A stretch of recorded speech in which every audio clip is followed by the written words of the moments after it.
Imagine working from a beach in Bali, a quiet mountain village in Georgia, or a vibrant European city like Lisbon, all legally, and with a special visa designed just for that lifestyle. That's the promise of the digital nomad visa, a concept that has gone from niche idea to global trend in just a few short years. Countries around the world are actively courting remote workers, freelancers, and location-independent professionals. But as this global competition heats up, one big question remains. Where does the United States stand in this rapidly evolving landscape? Today, we're taking a deep dive into the future of work, global mobility, and what digital nomad visas could mean, not just for travelers, but for economies and migration systems worldwide. The roots of the digital nomad visa boom can be traced directly back to the COVID-19 pandemic. Before 2020, remote work was often seen as a perk, something reserved for tech workers or freelancers. But once offices closed worldwide, companies were forced to adapt, and millions of workers proved they could be productive from anywhere with a laptop and reliable internet. That shift never fully reversed. Today, remote work is no longer a temporary solution. It's a structural change in how work is done globally. Governments notice this shift quickly. If people can work from anywhere, then countries don't just compete for tourists anymore. They compete for long-term, high-earning residents who bring their jobs with them. That's where the digital nomad visa comes in. Unlike tourist visas, which are short and restrictive, or traditional work visas, which usually require a local employer, digital nomad visas allow people to live legally in a country while working remotely for companies or clients based elsewhere. In many ways, these visas have become the ultimate tool in a global talent race. So why are so many countries eager to attract digital nomads? The first reason is economic stimulus. Digital nomads typically earn foreign income, often from higher wage economies, but they spend locally on rent, food, transportation, working space, and services. That means fresh money flowing into local economies without the government needing to create jobs or subsidize wages. Second, there's the issue of demographic pressure.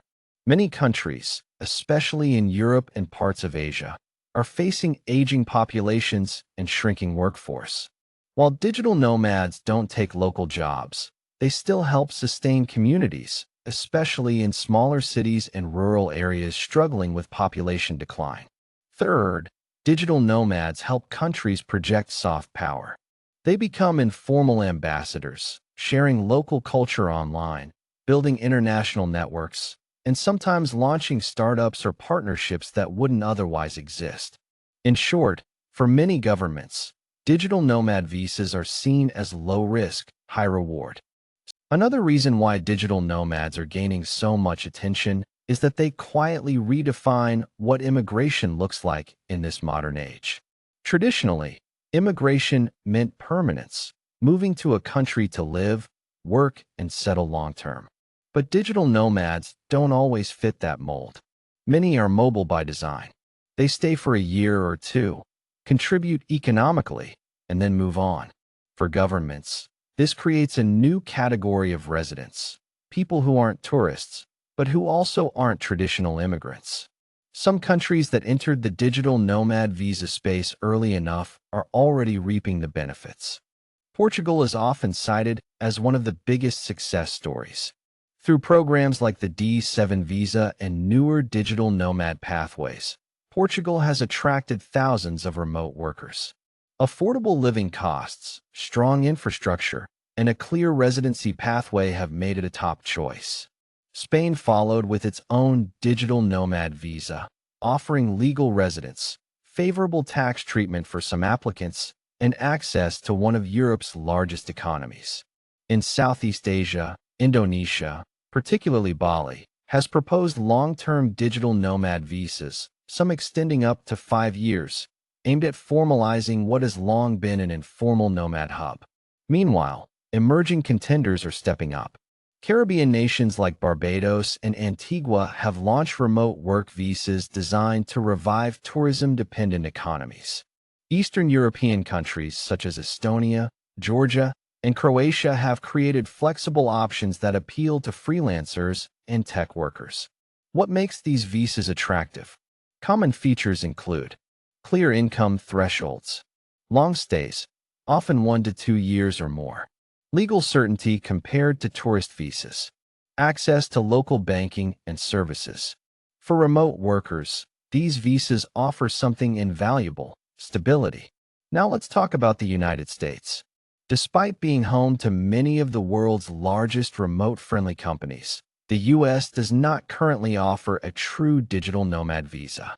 The mainstream U.S. visa system is largely built around traditional employment tied to U.S. employers, family-based immigration, a short-term tourism or business travel. From an economic standpoint, this is a missed opportunity.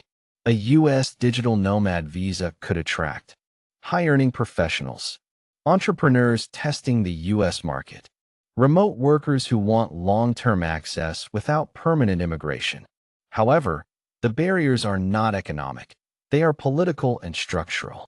Immigration reform in the U.S. is often contentious, and lawmakers tend to prioritize border control, employment visas, or humanitarian programs.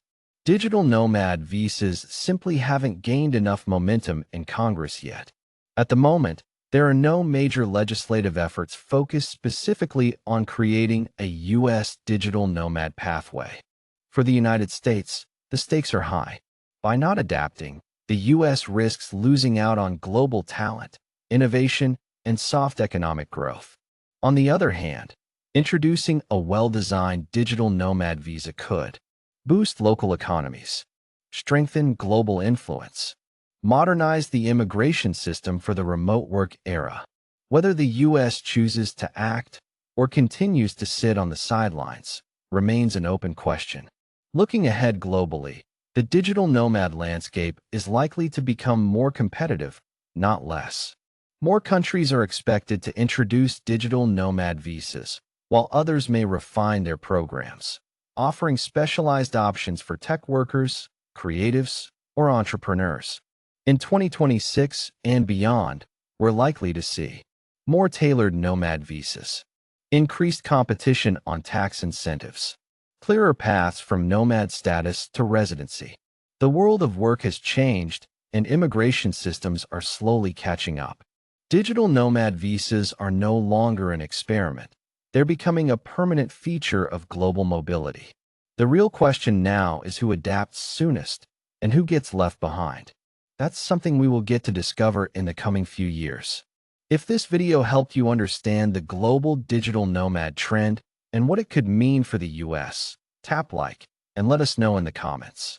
And subscribe to US Travel and Immigration Update for clear, factual insights into how global travel, work, and migration are evolving.